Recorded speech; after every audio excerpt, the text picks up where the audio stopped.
पक्ष आणि या पक्षाचं निवडणूक चिन्ह असलेला धनुष्यबाण कोणाचा या मुद्द्यावरती सर्वोच्च न्यायालयात आजपासून अंतिम सुनावणी सुरू होणार आहे। 2022 साली एकसंध शिवसेनेतून फुटलेल्या एकनाथ शिंदे यांचा पक्ष हाच खरा शिवसेना पक्ष असल्याच्या आणि त्यांना धनुष्यबाण हे चिन्ह वापरण्यास मुभा देणाऱ्या केंद्रीय निवडणूक आयोगाच्या निर्णयाला उद्धव ठाकरे यांनी सर्वोच्च न्यायालयात आव्हान दिलंय। या प्रकरणाच्या सुनावणीकडे अवघ्या महाराष्ट्राचं लक्ष लागलंय।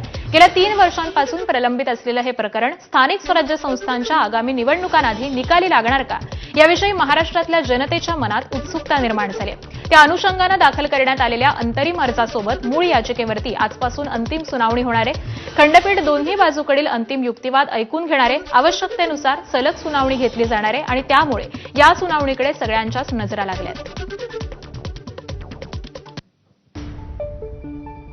तर कोर्टाने कोणताही निर्णय द्यावा मात्र तो रिझनेबल असावा, निकाल उद्धव ठाकरेंच्या बाजूनेच लागेल असा विश्वास हा ठाकरेंच्या शिवसेनेचे वकील असीम सरोदे यांनी व्यक्त केलाय।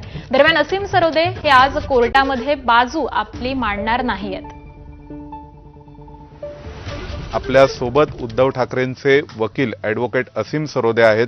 सर, संपूर्ण महाराष्ट्राचं आणि देशाचं लक्ष लागून राहिलेल्या असं शिवसेनेच्या पक्ष आणि चिन्हाचा वाद या प्रकरणी अंतिम युक्तिवादाला सुरुवात होणार आहे। काय अपेक्षा आहेत?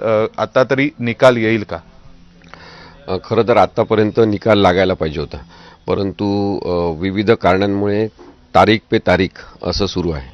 खरं तर सतत तारखा होणं हे चुकीचं आहे। ज्युडिशियल डिसिप्लिन नाही याचं ते लक्षण आहे। न्यायिक शिस्त असली पाहिजे न्यायालयाच्या सगळ्या कामकाजाला आणि त्यामुळे आता न्यायालयाचीच विश्वासार्हता जी आहे ती पणाला लागलेली आहे असं मला वाटते। शिवसेना पक्षचिन्ह असेल किंवा अपात्रतेसंदर्भातली सुनावणी असेल, एकत्रित सुनावणी घ्यायचं न्यायालयाने ठरवलेलं आहे। राष्ट्रवादी शरद पवार पक्षाचे सुद्धा सुनावणी एकत्र घ्यायचं त्यांनी ठरवलेलं आहे।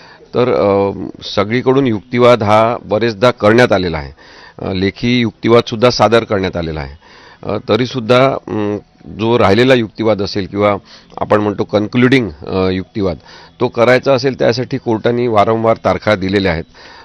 अशा पद्धतीने बेकायदेशीर सरकार चालू आहे का असा प्रश्न सतत नागरिकांच्या मनात राहणं, जे 10वं परिशिष्ट आहे पक्षांतर बंदीचं, त्याच्या सगळ्या धज्जिया उडवून एखादा राजकीय पक्ष प्रस्थापित होत राहणं हे भारतीय संविधानाच्या आरोग्यासाठी चांगलं नाही आणि त्यामुळे हा विषय केवळ उद्धव ठाकरे यांच्या केस संदर्भातला नाही, राष्ट्रवादी काँग्रेस शरद पवार यांच्या केस संदर्भातला नाही, तर न्यायालयात आता कदाचित ट्रायलवर आहे असं म्हणायला पाहिजे।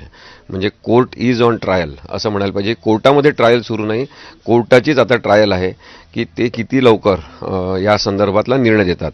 आणि मी हे सुद्धा स्पष्टपणे अनेकदा सांगितलं की कोणताही निर्णय द्या पण तो रिझनेबल कारणांसह कारणी-मीमांसा करून तो निर्णय जर दिला तर तशा प्रकारचा निर्णय हा उद्धव ठाकरेंच्याच बाजूने लागू शकतो, हे कोणीही भारतीय संविधान माहिती असलेला वकील आपल्याला सांगू शकतो।